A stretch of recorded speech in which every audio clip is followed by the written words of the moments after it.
ಬಂತು, ಇವಾಗ ಜಜ್ಮೆಂಟು ಕೂಡ ಬಂತು. ಇವಾಗ ಕಂಪ್ನಿಗಳಿಗೆ ಏನು ಹೇಳ್ತೀರಾ ನೀವು ಕೊನೆಯದಾಗಿ? ಸರ್, ಕಂಪ್ನಿಯವರು ಅವ್ರ ಮಾಲೀಕರಾಗಿ ಯೋಚನೆ ಮಾಡ್ತಾರೆ.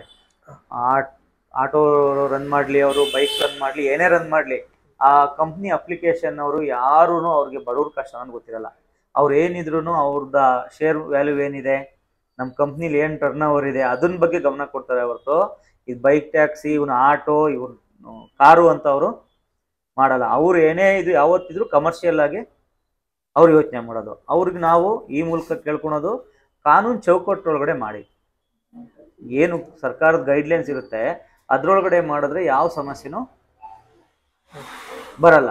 ಇವ್ರು ಸುಮ್ಮನೆ ಕೋರ್ಟ್ಗೆ ಹೋಗೋದು, ಚಾಲಕರನ್ನ ತಪ್ಸೋದು. ಈಗ ನೋಡಿ, ಸುಮಾರು ಜನ ಆಟೋ ಚಾಲಕರ ಮೇಲೆ ಕೇಸ್ ಆಗಿದೆ, ನಿಮ್ಗೆ ಗೊತ್ತು. ಎಲ್ಲೆಲ್ಲಿ ಇವತ್ತು ಜಡ್ಜ್ಮೆಂಟ್ ನಮ್ಮ ಪರ ಬಂತು, ನಾವೇನ್ ಮಾಡ್ಬೋದು?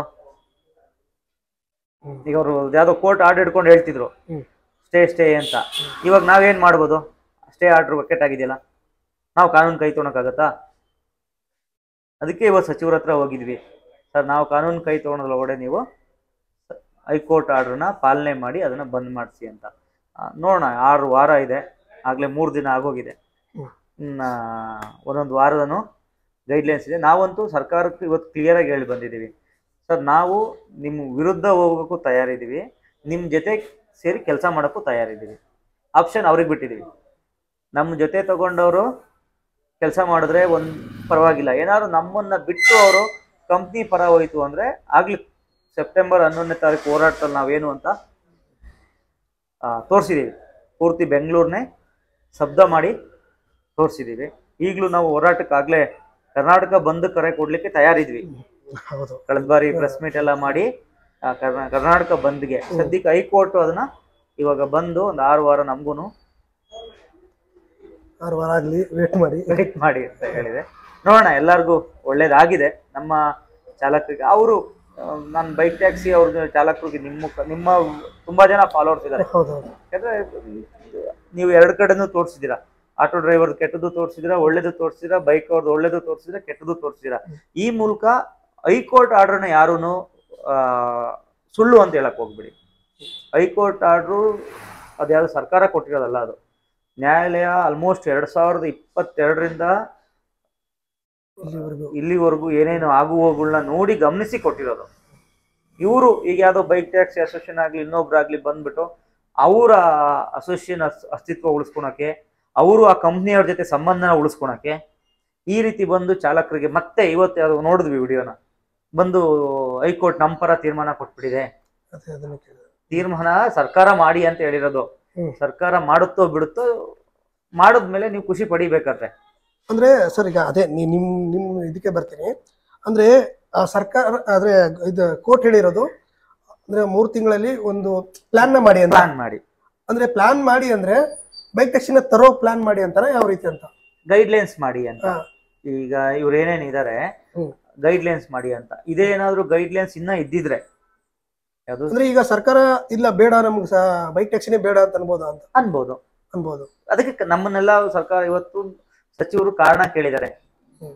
ಬೈಕ್ ಟ್ಯಾಕ್ಸಿ ಬೇಡ ಅನ್ನೋದಕ್ಕೆ 20 ಲೀಸ್ಟ್ ಕೋರ್ಟ್ಗೆ ಸಬ್ಮಿಟ್ ಮಾಡ್ಬೇಕು ಅಂತ ಹೇಳಿದ್ದಾರೆ. ಹಾಗೇನೆ ಅವ್ರು ನೋಡಿ, ಅವರು ಯಾವಾಗ ಬೈಕ್ ಟ್ಯಾಕ್ಸಿ ಏನಂದ್ರೆ ರ್ಯಾಪಿಡೋ ತಗೊಬಂದ್ರು, ಒಂದ್ ಕಂಪ್ನಿ ತರುತ್ತೆ, ಅವಾಗ ಅವ್ರು ಏನ್ ಮಾಡಿದ್ರು, ಯಾವಾಗ ಗಲಾಟೆ ಶುರುವಾಯ್ತು ಆಟೋದನ್ನ ತಗೊಳುತ್ತೆ, ಆಮೇಲೆ ಟ್ಯಾಕ್ಸಿನೂ ತಗೊಳತ್ತದು. ಅವನ್ ಮುಂಚೆನೆ ಗೊತ್ತಾಗೋಯ್ತು ಯಾವತ್ತಿದ್ರು ಬೈಕ್ ಟ್ಯಾಕ್ಸಿಲಿ ಸಮಸ್ಯೆ ಹಾಗೆ ಆಗುತ್ತೆ. ಆಮೇಲೆ ನಾವು ಇನ್ನೊಂದು ಕಂಪ್ನಿಯವರು ನನ್ನ ಹತ್ರ ಬರ್ತಾರೆ, ನನ್ನ ಹತ್ರನೇ ಕೇಳ್ತಾರೆ, ಸರ್ ಈಗ ನಮ್ಮ ಕಸ್ಟಮರ್ ಬೈಕ್ ಟ್ಯಾಕ್ಸಿಯಿಂದ ಎಲ್ಲ ಆ ಕಂಪ್ನಿಗೆ ಹೋಗ್ತಾ ಇದಾರೆ, ನಾವು ನಮ್ಮ ಕಸ್ಟಮರು ಸಂಸ್ಥೆ ಉಳಿಸ್ಕೊಳ್ಳೇಬೇಕು, ನಾವು ಬೈಕ್ ಟ್ಯಾಕ್ಸಿ ತರ್ತೀವಿ. ಬೇರೆ ಕಂಪ್ನಿಗಳು ಓಲಾ ಊಬರ್ ಹಂಗೆ ಮಾಡಿದ್ದು. ಅವರು ಸುಳ್ಳು ಹೇಳ್ಬೇಕು ಅಂದ್ರೆ ಅವರು 13ರಿಂದ ಇದ್ದಾರೆ. ಅವ್ರು ಯಾವತ್ತೂ ಈ ಬೈಕ್ ಟ್ಯಾಕ್ಸಿ ಕಾನ್ಸೆಪ್ಟ್ ನ ತಂದವರಲ್ಲ. ಅವ್ರೇನು ಕಮರ್ಷಿಯಲ್ ವೆಹಿಕಲ್ ಸರ್ವಿಸ್ ಕೊಟ್ಟವರು. ಈಗ 22ರಿಂದ ಏನಾಗೋಯ್ತು, ಇತ್ತೀಚೆಗೆ ಏನಾಗೋಯ್ತು, ಈ ರ್ಯಾಪಿಡೋ ಯಾವಾಗ ಬಂತು, ಈಗ ಅವರು ಇಲಿಗಲ್ ಆಗಿ ಅವ್ರು ಹೇಳಿದ್ರು, ಅವ್ರಿಗೆ ಕೊಟ್ಮೇಲೆ ನಮಗೂ ಕೊಡ್ಲಿ.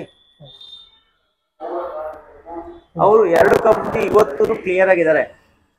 ಈ ಬೈಕ್ ಟ್ಯಾಕ್ಸಿ ಸ್ಟಾಪ್ ಆಯ್ತು ಅಂದ್ರೆ ನಾವು ಸ್ಟಾಪ್ ಮಾಡ್ಲಿಕ್ಕೆ, ಸ್ಟಾಪ್ ಅಂದ್ರೆ ಎಲ್ಲಾನು ಸ್ಟಾಪ್ ಆಗ್ಲಿ, ಇಲ್ಲಾಂದ್ರೆ ನಮ್ದು ರನ್ ಮಾಡಿ ಬೈಕ್ ಕೊಡ್ತಾರ, ಆಟೋದಲ್ಲಿ ಮಾಡೋಣ, ಅದಾದ್ಮೇಲೆ ಟ್ಯಾಕ್ಸಿಲಿ ಕೊಡೋಣ. ಆದ್ರೆ ಈ ರ್ಯಾಪಿಡೋ ಕಂಪ್ನಿ ಒಂದೇನೆ ಈ ಬೈಕ್ ಟ್ಯಾಕ್ಸಿ ಪರವಾಗಿ ಜಾಸ್ತಿ ಸಪೋರ್ಟ್ ಮಾಡ್ತಾ ಇರೋದು. ಈಗ ಇದೊಂದಕ್ಕೆ ನಾವು ಬೀಗ ಹಾಕಿದ್ರೆ ಆ 2 ಕಂಪ್ನಿ ಆಟೋಮೆಟಿಕ್ ಆಗಿ ಅವ್ರ ಬೈಕ್ ಟ್ಯಾಕ್ಸಿ ಅಪ್ಲಿಕೇಶನ್ ತೆಗೆದಾಕ್ತಾರೆ. ಓಕೆ, ಕೊನೆಯದಾಗಿ ನಿಮ್ಮ ಮುಂದಿನ ನಡೆ ಏನಿದೆ ಸರ್? ಸಂಘಟನೆ ಕಟ್ಟಿದೀವಿ, ನಿರಂತರ ಹೋರಾಟನೇ ಸರ್.